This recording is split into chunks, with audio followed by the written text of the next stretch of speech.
Good Friday, everyone, and welcome to this edition of Conversation Daily News. I'm your host, Cyrus Webb. Glad you all could join us once again. Well, we made it to the end of another week. We, of course, have your news headlines coming up on this Friday. We have the Truth of the Day with Mary Ellen Ciganovich, and in today's Entertainment Spotlight, you'll be part of my conversation with Dr. Lisa Richardson, the CDC's Director of Cancer Prevention and Control, talking about the importance of cancer screenings. Enjoy today's broadcast. For Conversation Daily News, I'm Cyrus Webb with your Friday headlines. In national news, police say Texas gunman was inside the school for over an hour.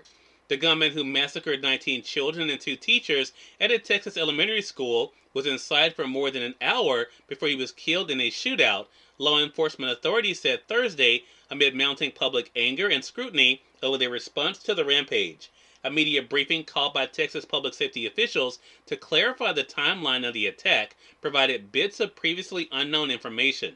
By the time it ended, though, it had added to the troubling questions surrounding the attack, including about the time it took police to reach the scene and confront the gunman and the apparent failure to lock a school door he entered. After 2 days of providing often conflicting information, investigators said that a school district police officer was not in the school when the 18-year-old gunman arrived around 11:30 a.m. Tuesday, and contrary to their previous reports, the officer had not confronted the shooter outside the building. Instead, the shooter entered the building unobstructed through an apparently unlocked door, said the regional director for the Texas Department of Public Safety. Local police officers entered the building 4 minutes later, but were driven back after exchanging gunfire with the gunman, he said. The crisis did not end until a group of Border Patrol agents went in nearly an hour later. The shooter, who had staked out a spot in the 4th grade classroom he targeted, was killed during the shootout. Many other details of the case and the police response remain murky. The motive for the massacre, the nation's deadliest school shooting since Newtown, Connecticut a decade ago, remain under investigation, with authorities saying the shooter had no known criminal or mental health history. During the siege, frustrated onlookers urged police officers to charge into the school, according to witnesses. "Go in there, go in there," women shouted at the officers soon after the attack began, said a 24-year-old who watched the scene from outside a house across the street. The individual said the officers should have entered the school sooner. There were more of them. There was just one of him, he said. The Texas Department of Public Safety director defended the agency on Wednesday, saying the bottom line is law enforcement was there. They did engage immediately. They did contain the shooter in the classroom. The Border Control chief did not give a timeline, but said repeatedly that the tactical officers from its agency who arrived at the school did not hesitate. He said they moved rapidly to enter the building, lining up in a stack behind an agent holding up a shield. In a related story, U.S. Education Chief seeks action to prevent school shootings. The Education Secretary Miguel Cardona said Thursday he is ashamed the United States is becoming desensitized to the murder of children and that action is needed now to prevent more lives from being lost in school shootings like the one in Uvalde, Texas. Cardona spoke at the House Education and Labor Committee hearing 2 days after a gunman armed with an AR-15 style rifle stormed into an elementary school and killed 19 children and 2 teachers. The massacre, which followed the fatal shooting of 10 people this month at a Buffalo, New York grocery store, has revived the debate over gun control. On Thursday, the committee chairman opened the hearing by holding a moment of silence in memory of those who died in Texas.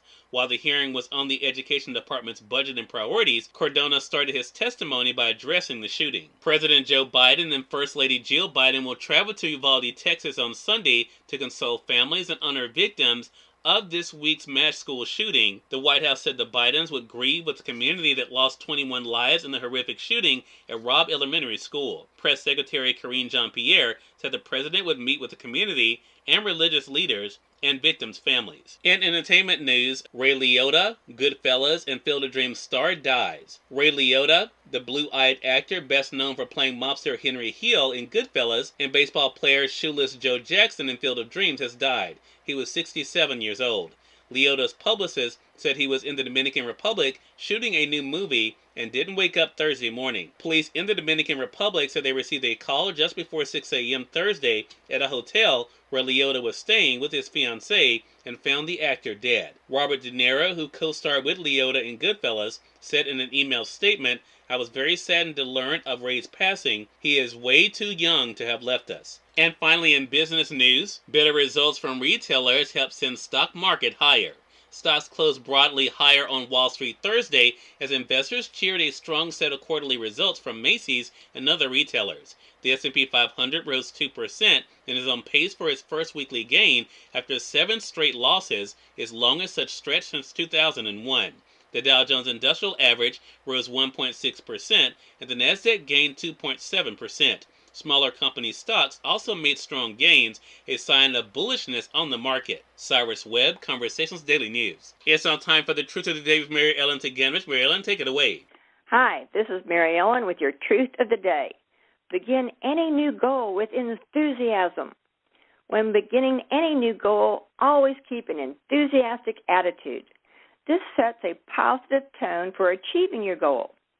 Keep this enthusiastic attitude with you, especially when you don't think you can meet your goal.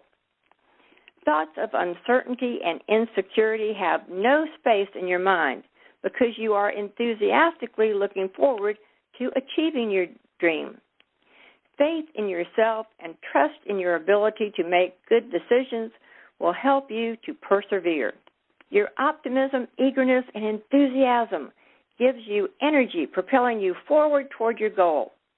It also gives you strength to face adversity with a renewed sense of hope. Today, embark on a new journey of discovery because you are ready for anything.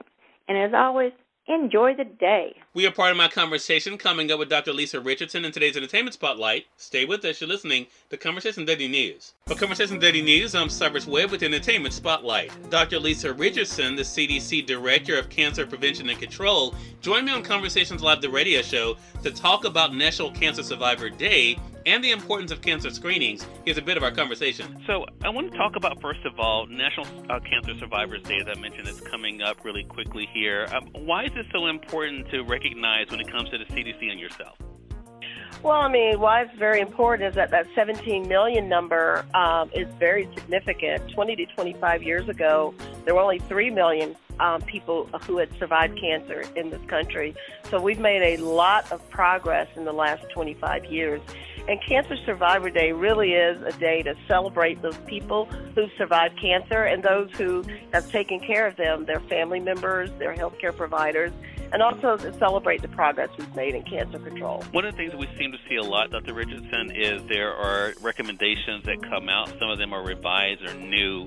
And I think for a lot of people, sometimes they don't think about, like, for one thing I've noticed myself here in Mississippi, you know, of course, we're now as guys being told earlier to go about getting certain screenings as well. What can you tell us about this, and why are routine cancer screenings so important? Well, to your first question about why do they keep changing, it's, because we learn more and more, and we have to, change with the new information that we have.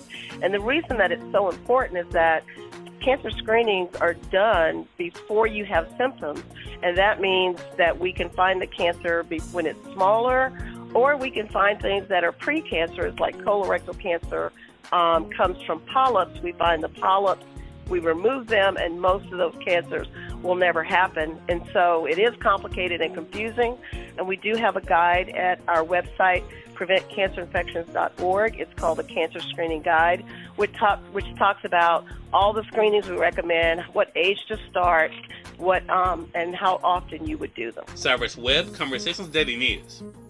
We thank you all for tuning into this edition of Conversation Daily News. Prepare to get on Monday with more news, Truth of the Day with Mary Ellen Ciganovich, and of course your Entertainment Spotlight.